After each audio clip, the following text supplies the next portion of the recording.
Assalamualaikum warahmatullahi wabarakatuh. Allah Subhanahu wa taala berfirman, "Syahrul Ramadan alladzi unzila fihil Qur'an hudan lin-nasi wa bayyinatin minal huda wal furqan." Bulan Ramadan adalah bulan ketika Allah turunkan Al-Quran sebagai petunjuk bagi manusia, penjelasan terhadap petunjuk itu, dan juga pembeda yang mana yang benar dan mana yang salah. Allah juga berfirman, "Qad ja'atkum mau'izatun min rabbikum wa shifaa'un lima fis sudur wa hudaw wa rahmah." Telah datang kepada kalian nasihat dari Tuhan kalian sebagai petunjuk untuk kalian, sebagai rahmat untuk kalian, sebagai obat penyembuh dari penyakit-penyakit hati di dalam diri kalian. Al-Quran diturunkan di bulan Ramadan. Al-Quran adalah rahmat dan kasih sayang Allah yang paling berharga yang pernah Allah berikan kepada manusia. Dia lebih berharga daripada diberikan usia 1000 tahun. Al-Quran lebih berharga daripada diberikan harta, dunia dan seisinya. Al-Quran lebih berharga daripada diberikan fisik yang rupawan atau cantik dan menawan. Al-Quran adalah hadiah atau anugerah yang paling istimewa dari Allah Subhanahu wa taala. Bagaimana Al-Quran diturunkan? Para ulama ahli hadis dan ahli tafsir mengatakan Al-Quran diturunkan dengan 2 tahapan. Yang pertama, tahapan sekaligus dari Allah, dari Lauhul Mahfuz ke langit dunia. Al-Quran diturunkan dari Lauhul Mahfuz ke langit dunia sekaligus. Kemudian dari langit dunia, Al-Quran diturunkan kepada Nabi SAW ke bumi secara berangsur-angsur. Ayat demi ayat, surat demi surat. Pertanyaannya, kenapa Al-Quran diturunkan dengan bentuk berangsur-angsur? Kenapa tidak sekaligus saja dari Allah atau Lauhul Mahfuz langsung kepada Nabi? Seperti sekarang kita mendapatkan Al-Quran 1 jilid utuh. Kenapa di zaman Nabi Al-Quran itu diturunkan secara berangsur-angsur? Salah satu hikmahnya adalah Al-Quran bukan hanya bacaan, tetapi Al-Quran adalah panduan hidup, petunjuk kita dalam kehidupan sehari-hari. Sehingga ketika Al-Quran diturunkan secara berangsur-angsur, Allah menurunkan Al-Quran sesuai dengan peristiwa yang sedang dialami oleh Nabi dan para sahabat. Kita menyebutnya dengan istilah asbabun nuzul. Dan itu menjadi bukti bahwa Al-Quran bukan hanya untuk dibaca, tetapi Al-Quran untuk diamalkan. Al-Quran untuk menjadi petunjuk hidup. Hudal lil muttaqin, petunjuk bagi orang yang bertakwa, petunjuk bagi manusia. Sehingga ketika Nabi dan para sahabat sedang mengalami satu peristiwa, maka mereka merasa bingung bagaimana cara menyelesaikan masalah ini.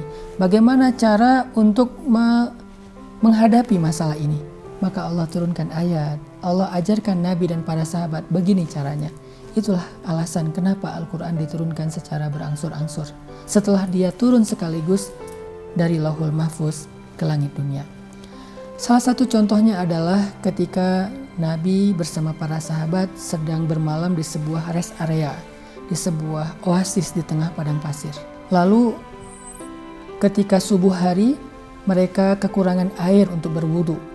Banyak dari mereka yang mengeluh tidak bisa melaksanakan sholat subuh karena tidak bisa berwudu, karena tidak bisa mandi. Waktu itu belum ada ayat tayamum, baru ada ayat berwudu.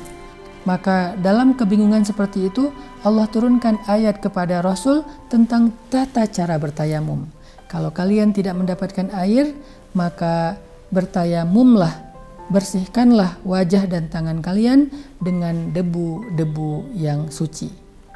Ini menjadi salah satu contoh namudaj bagaimana Al-Quran diturunkan secara berangsur-angsur sesuai dengan peristiwa yang sedang dialami oleh Nabi dan para sahabat. Sehingga Al-Quran bukan hanya dibaca, tetapi menjadi petunjuk mereka dalam hidup. Ada lagi cerita yang lain, misalnya di dalam surat Al-Mujadilah atau Al-Mujadalah.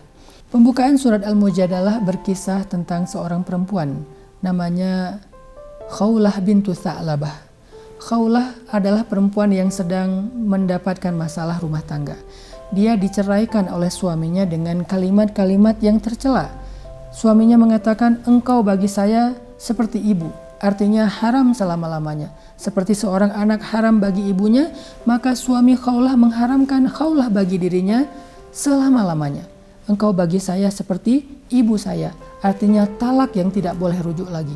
Dalam bahasa syariat ataupun fikih, hal ini dikenal dengan nama zihar. Khawlah merasa sedih, Khawlah merasa bingung. Bagaimana cara merujuk agar dia bisa kembali kepada suaminya? Dia kasihan kepada anak-anaknya. Dia juga tidak tega meninggalkan suaminya yang sudah tua. Tapi suaminya dalam keadaan marah mengatakan hal itu kepada dia. Lalu bagaimana solusinya? Datanglah Khawlah kepada Nabi. Ya Rasulullah, suami saya menikahi saya di waktu saya gadis. Lalu ketika saya sudah memiliki banyak anak, memberikan dia banyak anak, dan saya sudah tua, tidak lagi menarik seperti dulu, dia menceraikan saya dengan mengatakan, saya bagi dia seperti ibunya. Apakah saya sudah diceraikan dan tidak bisa lagi rujuk ya Rasul? Nabi kemudian mengatakan, wahai Khawlah, engkau tidak bisa lagi bersama dengan suamimu. Maka Khawlah merasa sedih. Khawlah pulang ke rumahnya dalam keadaan sedih karena tidak bisa lagi rujuk dengan suaminya. Tapi sebelum Khawlah keluar dari rumah Nabi, Allah turunkan wahyu kepada Nabi di pembukaan surat Al-Mujadalah. Yang intinya adalah ternyata zihar bukanlah syariat Islam. Zihar adalah budaya jahiliyah. Suami yang menzihar istrinya, mengatakan istrinya seperti ibu, maka suami itu telah melakukan sebuah dosa yang besar. Tetapi Allah memberikan solusi.